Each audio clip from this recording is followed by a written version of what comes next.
एक बहुत ही महत्वपूर्ण विषय है। अरे भैया और वर्तमान में जो सरकार है, इसने वो स्थिति पैदा की है जिससे देश में लगातार हिंसा की घटनाएं, नफरत की घटनाएं हो रही हैं। उसी सिलसिले में यह प्रेस कॉन्फ्रेंस बुलाई गई है। हरियाणा में नूह आपके सामने है, बल्कि अगर आप देखें तो लगातार 3 घटनाएं हुई हैं। मणिपुर सबके सामने ही है, वो लगातार हो रहा है। संसद में प्रधानमंत्री से चर्चा की बात की जा रही है, प्रधानमंत्री संसद में आ नहीं रहे, भाग रहे हैं संसद से। ठीक उसी समय जो घटना हो रही है, ज्ञानव्यापी की घटना हो रही है। और ज्ञानव्यापी की घटना पर भी एक बहुत ही गंभीर एक सवाल उस व्यक्ति के खिलाफ खड़ा होता है जो संवैधानिक पद पे है, यानी कि वहां का मुख्यमंत्री, उत्तर प्रदेश का मुख्यमंत्री, जो संविधान की जिसने शपथ ली है, वो कहता है कि मुसलमानों को अपनी ऐतिहासिक गलती माननी चाहिए और अपने आप पहल करनी चाहिए, ज्ञानव्यापी को हिंदुओं को सौंपने की। और अगर उसे ज्ञानव्यापी को मस्जिद कहा जाएगा तो विवाद होगा। मतलब एक धमकाने की भाषा, और संवैधानिक पद पर बैठा हुआ व्यक्ति, और उस समय जिस समय मामला कोर्ट में चल रहा है। और उसके साथ ही अब एक और जो घटना हुई है जो सबको वाकई में बहुत दुख देने वाली घटना है, वो है हरियाणा के नूह में। और नूह के बाद में जो सारी घटना आगे हुई है, जैसे तनाव आपका फरीदाबाद में भी है, गुड़गांव में भी है, आगे पलवल तक पहुंच गया, उधर पानीपत सोनीपत तक पहुंच गया। और देखिए मजेदार बात कि हरियाणा के कई हिस्सों से, हो सकता है और राज्यों से भी लोग आए हों, जिस यात्रा की वो शुरुआत वहां से कर रहे हैं, जिस यात्रा को निकालने की बात कर रहे हैं जल चढ़ाने के लिए, उसमें अलग अलग जगह से लोग आए हुए। तो ये जो गंभीर परिस्थिति है, इस परिस्थिति ने वाकई देश को जो है बहुत संकट में डाल दिया है। और आप तीनों राज्य देखेंगे, मणिपुर हो तो, उत्तर प्रदेश हो तो, हरियाणा हो तो, तीनों राज्यों में राज्य सरकार है भाजपा की और केंद्र में है ही सरकार। तो जहां भी ये सब कुछ हो रहा है, हिंसा जो फैलाई जा रही है, मारकाट जो करी जा रही है, नफरत जो फैलाई जा रही है, देश का माहौल खराब करने की जो कोशिश की जा रही है, यही डबल इंजन की सरकार लगातार ये काम कर रही है। और ये बाकायदा सोची समझी साजिश है। और चारों इसमें शामिल हैं, और भी होंगे, लेकिन चारों कौन कौन? आरएसएस इसमें शामिल है, विश्व हिंदू परिषद इसमें शामिल है, और बजरंग दल शामिल है इसमें, और साथ में भारतीय जनता पार्टी। और प्रधानमंत्री खुद इन सब में शामिल है, अपने आप को अलग नहीं कर सकते। 90 दिन से प्रधानमंत्री मणिपुर पर कुछ नहीं बोले। क्या हाल हुआ है आप सब जानते हैं। हरियाणा में घटना हो रही है, प्रधानमंत्री के मुंह से एक शब्द नहीं निकला है। क्या उसे रोका नहीं जा सकता था? नूह में जिस पर्टिकुलर जगह से वो सारी चीजें हुई, वहां पर 3 घंटे तक पुलिस का आता पता नहीं था। जिस समय इस घटनाएं हुई तो कहां थी पुलिस? कौन था पुलिस को रोकने वाला? क्या पुलिस अपने आप वहां से गायब हो गई?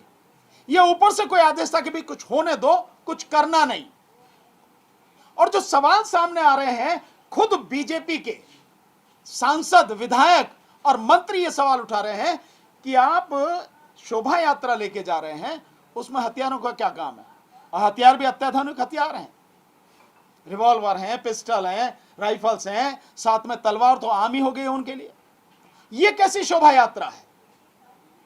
तो ये जानबूझकर इस देश का माहौल खराब करने के लिए केंद्र सरकार द्वारा, मोदी सरकार द्वारा, और राज्यों में भिन्न भिन्न जो बीजेपी की सरकारें हैं उनके द्वारा प्री प्लान ये सब कुछ किया जा रहा है।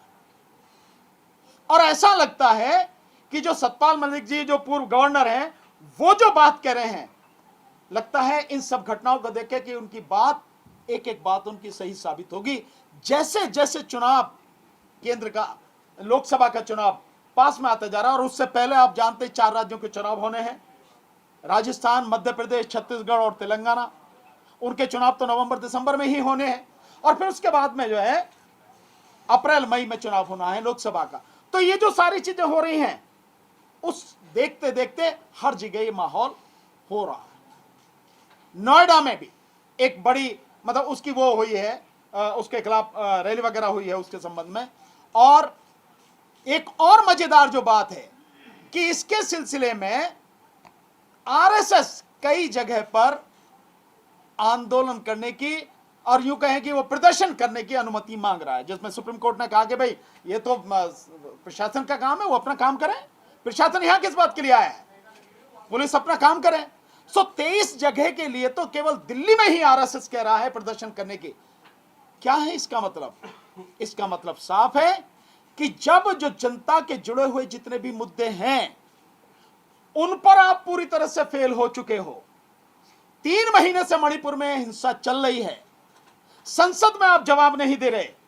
अविश्वास प्रस्ताव केंद्र सरकार के खिलाफ लाया गया, मोदी सरकार के खिलाफ, और सुप्रीम कोर्ट के सामने जो फैक्ट आए हैं, जो सुमोटो एक्शन सुप्रीम कोर्ट ने लिया है, उसमें जिस तरह से केंद्र सरकार, मोदी सरकार एक भी सवाल का जवाब देने में समर्थ नहीं है और पूरी तरह से नंगी हो गई दुनिया के सामने, उन सारी स्थितियों से घिरते हुए तब यह साजिश के तहत यह सब कुछ किया गया है। अन्यथा चंद गुंडे आके इस तरह से भड़काने वाली बात कर रहे हैं और पुलिस उनको कुछ भी नहीं कर सकती। तो कहां है एनआईए इनकी, कहां है सीबीआई इनकी, कहां है इंटेलिजेंस इनका? लोकल पुलिस क्या कर रही है? ये फौज जो है इनके पास में ही क्या कर रही है? 6 लोगों की मौत हो गई इस हिंसा में बेवजह, जिसका कोई अर्थ नहीं था। 2 होमगार्ड वाले मारे गए। तो हम इसकी कड़े शब्दों में भर्त्सना करते हैं, हम इसका कड़े शब्दों में विरोध करते हैं। वहां के लोग लगातार हमारे संपर्क में हैं और हम लोग वहां किस तरह से वहां जाएं, किस तरह का प्लान हो, ये इस बात पर निर्भर करता है कि जो वहां के साथी हैं, क्योंकि केवल वहां जाके और आप केवल पर्यटन करके आ जाएं उसका कोई अर्थ हम नहीं समझते। आप जानते हैं महमूद भाई ने जिस समय जहां दिल्ली दंगा हुआ था, इन्होंने व्यक्तिगत रूप से जाके पूरी दिल्ली में जहां जहां सब इफेक्टेड लोग थे जाके उनसे बात की, उनकी बातों को सुना और उसके बाद में जो मुकदमे हैं लगातार हम लोग लड़ रहे हैं। तो हम जाने का मतलब हमारा यह है, अगर हम जाएंगे तो कोई अर्थ है उसका। उनको जो लीगल एड चाहिए वो प्रोवाइड कराएंगे, उनके जो मुकदमे हैं वो उनको लड़ेंगे, और साथ में जो पुलिस की ये गुंडागर्दी है और पुलिस की जो नाकामी है, ये यूं कहें कि पुलिस भी उसी षड्यंत्र में शामिल है। और जिस तरह से अब गांव गांव जाके घर घर से लड़कों को उठा रही है, नौजवान बच्चों को उठा रही है पुलिस, ये सारा सब कुछ रुके, पुलिस की तानाशाही गुंडागर्दी रुके, तो जाएंगे हम लोग वहां से। जब लोग सारी चीजों को समझ के हम लोगों से अप्रोच कर रहे हैं, बात हमारी मानेंगे, देन उसके बाद हम लोग भी वहां पर जाएंगे। इसी सिलसिले में आज हमने ये प्रेस कॉन्फ्रेंस बुलाई है और हमारी हिदायत, हम चेतावनी देना चाहते हैं केंद्र सरकार को और राज्य सरकारों को और विशेषकर आरएसएस को कि ये जो देश का माहौल खराब करने की आप कोशिश कर रहे हैं, इसे न करें। इससे किसी का भला होने वाला नहीं है। आज तक हिंसा में कभी किसी का भला नहीं हुआ। और साथ के साथ जो भी वहां पर लोग हैं, मेवात के जितने भी लोग हैं, हालांकि वहां वो ऐसा इलाका है, 1947 में जब देश में कई जगह पे दंगे हुए, मेवात के इलाके में कोई दंगा नहीं हुआ। और 1992 में भी जब बाबरी मस्जिद के बाद में कई जगह वारदातें हुई, वहां तब भी कुछ नहीं हुआ। और वो उस स्थिति में है जबकि वहां की 80% आबादी मुस्लिम आबादी है। लेकिन लोगों की समझदारी का, लोगों की सहन शक्ति का स्तर इतना है कि वो किसी भी तरह से इस बहकावे में नहीं आते। और इस बार तो केवल उन्होंने नहीं, जो भिन्न भिन्न समाज के लोग हैं, जैसे उकसाने की कोशिश की, और अभी भी आप सोशल मीडिया में देख रहे हैं किसानों को उकसाया जा रहा है। मोनू मानेसर के नाम के साथ में यादव लगा के उसको कहा जा रहा है कि मोनू यादव मानेसर, मोनू मानेसर यादव करके, मतलब इस तरह से उकसाने की कार्रवाई की जा रही है। बावजूद उसके किसान, वहां के जो लोग हैं, भिन्न भिन्न कम्युनिटी के लोग हैं, वो उकसावे में नहीं आए और एक तरह से आरएसएस के और बजरंग दल और इनके विश्व हिंदू परिषद के मंसूबों पर पानी वहां की पब्लिक ने फेर दिया है।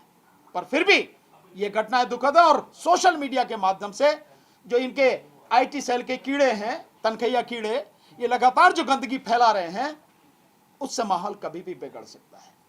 तो हम इस सब की भर्त्सना करते हैं और उन लोगों से हम अपील करते हैं, वहां के मेवात के लोगों से, किसी भी कीमत पर किसी भी तरह की उकसावे की कार्रवाई में ना आए, शांति बना के रखें ताकि माहौल खराब ना हो, क्योंकि ये यही चाहते हैं। ये उकसावे की कार्रवाई करने के लिए कुछ भी गंदा बोलेंगे, कुछ भी करेंगे, और उसके बाद आप जानते हैं माहौल खराब होगा तो उसका फायदा इन्हीं को मिलेगा। ये वही लेना चाहते हैं, वही करना चाहते हैं। तो सब लोगों से अपील है, वहां के लोगों से और देश के सभी लोगों से अपील है, इस गंदगी से बचें।